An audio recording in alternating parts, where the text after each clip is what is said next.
В рамках профилактических мероприятий против распространения коронавируса сотрудники отдела потребительского рынка Департамента предпринимательства совместно с членами Координационного совета по предпринимательству при главе города Якутска проверили культурно-досуговые центры «Ремикс» и «Галакси». В ходе проверки рекламный директор «Ремикс» Иннокентий Торохов рассказал, что весь персонал обеспечен дезинфицирующими средствами, масками и одноразовыми перчатками. Обязательная у нас дезинфекция помещений, да, обязательная когда посетители приходят, после каждого посетителя полностью моется весь стол, да, антисептиком, присутствует как караоке, например, полностью.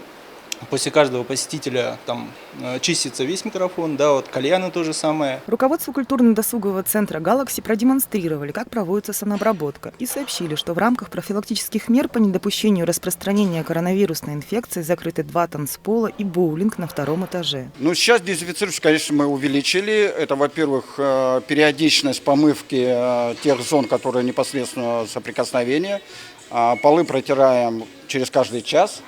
А основные места, вот столы, это понятно, что через каждые 15, стараемся 15-30 минут периодически. Член Координационного совета по предпринимательству города Якутска Валерия Ли отметила, что мониторинг общественных мест проводится с целью контроля по соблюдению предпринимателями рекомендаций Управления Роспотребнадзора по Якутии. Хочется отметить, что предприниматели со всей ответственностью отнеслись к этим рекомендациям.